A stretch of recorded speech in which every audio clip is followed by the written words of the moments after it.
O repórter Marcelo Canelas vai contar agora o drama dessa mulher, a Liliane.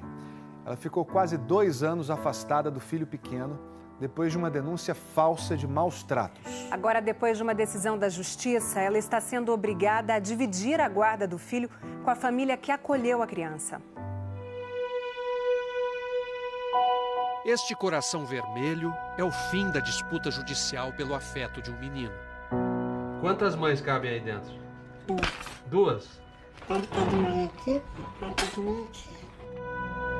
A solução que o garoto encontrou, dividindo o coração ao meio, foi a mesma da juíza do caso do Fórum de Londrina, no Paraná. Ele agora tem 2 mães, uma rica e uma pobre. Eu perdi muitas horas de sono até chegar à solução que eu não considero perfeita, mas é a menos prejudicial. Eu decido pela guarda compartilhada entre essas 2 famílias. A juíza Isabelle Noronha não quis dar entrevista porque uma das partes recorreu. O Fantástico convidou a atriz Gabriela Duarte para contar como foi o resultado da decisão da juíza. Eu fiquei extenuada, física e emocionalmente, como juiz e como pessoa. Às vezes eu pensava no que era melhor para a mãe biológica, às vezes para a família afetiva. Talvez ambas as partes se decepcionem com a minha decisão, mas certamente é a melhor para a vida dessa criança. Já faz 6 anos que ele nasceu. Estava indo para o metrô e ele simplesmente estourou a bolsa. Não tinha ninguém na hora quem chamar, a polícia que pegou a gente e levou para a maternidade. Quando o bebê estava prestes a completar 1 ano, o Conselho Tutelar bateu na casa de Liliane, na periferia de Londrina, por causa de uma denúncia de maus tratos. Era setembro de 2011. Não era maltratado. Pelo contrário, o menino era gordo, a coisa mais linda. Como ficaria comprovado depois, a denúncia, feita quando ela ainda morava em São Paulo, era falsa. O papel fala que eu era meretriz, várias coisas, sabe? Que eu também usava droga. Não adiantou negar, nem fazer o exame que deu negativo para todas as drogas. Ninguém acreditou nela. A partir desse momento, o que se viu foi uma mãe desesperada. Como num filme de terror, ela buscou insistentemente ser ouvida para tentar convencer o juiz, o Ministério Público, as psicólogas e as assistentes sociais de que o filho lhe foi tirado injustamente e que ela tinha, sim, todas as condições de criá-lo com dignidade. Liliane só se deu conta de que o filho lhe seria tirado quando foi trazido aqui para este abrigo. A reação dela foi agarrar-se ao bebê. Durante 6 horas, de 1 da tarde às 7 da noite, cercada por policiais, ela se manteve encolhida em frente ao portão com o garoto junto ao corpo. No final, acabou convencida de que o melhor seria entregá-lo. E ela falou assim, entra lá para você conhecer lá dentro, para você ver como que é. Olha, a hora que eu entrei, tinha lá aquele monte de criança. Eu tive que deixar ele no berço e sair andando. No dia seguinte, ela implorou a uma funcionária para ver o filho. Ela só me mostrava ele pela janela só do abrigo. Até o dia em que nem pela janela ela conseguiu. Aí quando foi perto do Natal, eu fui lá ver ele, que era dia de eu ver ele. Ele já não estava mais lá. Eu perguntei, cadê meu filho? Ela falou assim, a família veio buscar ele aqui. Aí eu comecei a sair correndo, fui no fórum, queria saber do meu filho, ninguém me falava. A muito custo, ela descobriu quem poderia dizer onde estava o garoto. Ademir Richter era o juiz da Vara da Infância e Juventude. Ele não abria as portas para eu poder conversar com ele. Ninguém informava onde estava o seu filho? Ninguém. Você não sabia onde ele estava? Ficou 1 ano e pouco escondido de mim. Nem com a promotora ela conseguia falar. Psicólogas, assistentes sociais, todos diziam o mesmo. Eles me humilhavam, falavam que estava com uma família muito poderosa, que eu não ia pegar de volta.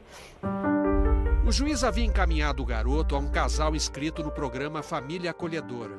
Ricos, bem-sucedidos e dirigentes de uma instituição beneficente, eles pediram a guarda definitiva.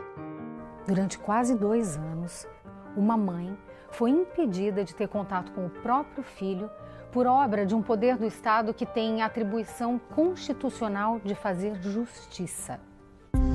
O processo de destituição do poder familiar já estava adiantado quando Liliane descobriu o paradeiro do filho e conquistou o direito de visitá-lo em maio de 2013. As visitas eram na sala do juiz, sempre diante de muitas pessoas. E ele pulando de colo em colo, de colo em colo, gritando. E eu falava, deixa eu pegar ele, pra ele tentar se acalmar, que não sei o quê. E ali acabava, não ficava nem 5 minutos com ele. Mesmo assim, o casal que pediu a adoção recorreu. A atriz Gabriela Duarte conta mais sobre o resultado da decisão. Foi uma verdadeira batalha judicial.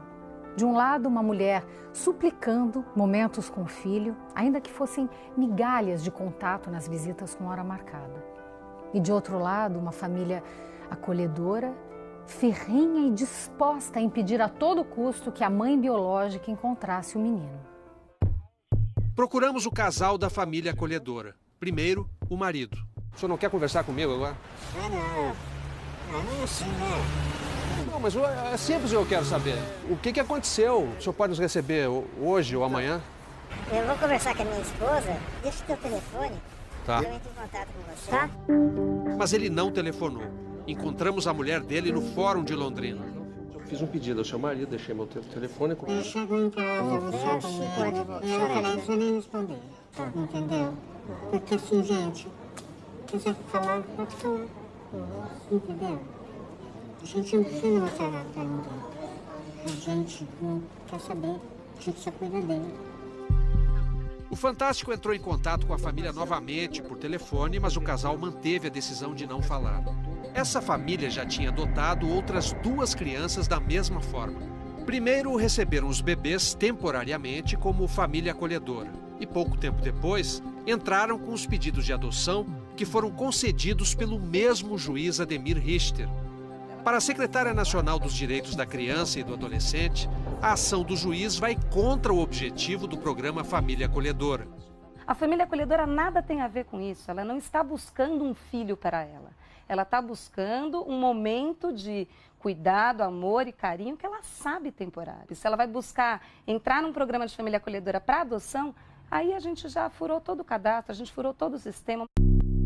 Em nota, o Ministério Público do Paraná afirmou que a conduta do juiz na adoção do filho de Liliane está sendo investigada pela Promotoria de Justiça de Londrina. O juiz também responde a uma ação civil pública em que está sendo acusado de burlar a fila de adoção em outros 11 casos. Se constatou que o juiz de direito titular da Vara da Infância e Juventude, ele mantinha um esquema ilícito de violação da ordem cronológica de adoção. Portanto, ele estabelecia as pessoas, segundo a sua vontade, de forma ilegal, que poderiam receber crianças em adoção. Quer dizer, havia um esquema para pular a fila da adoção aqui em Londrina. Perfeitamente. Desde março de 2015, Ademir Richter não trabalha mais em Londrina.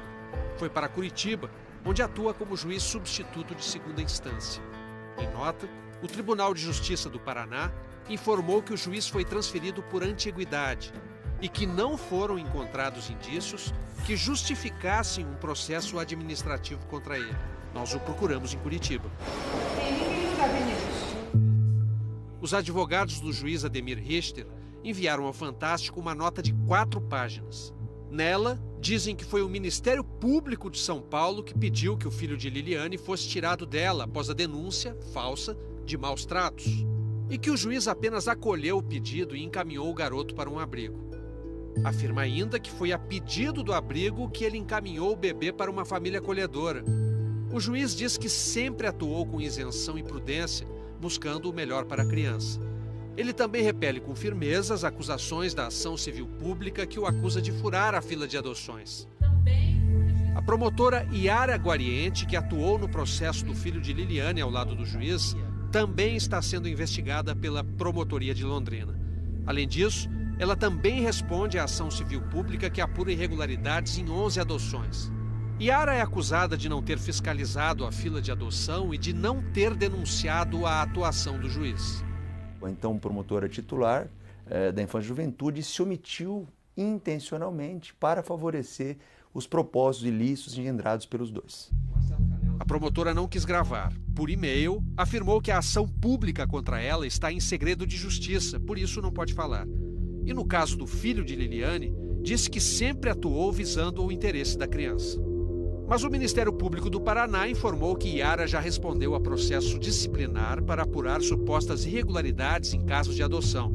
Ela recebeu uma advertência e foi removida da vara de infância por ordem do Conselho do Ministério Público do Paraná. A sorte de Liliane começou a mudar quando uma advogada voluntária assumiu o caso.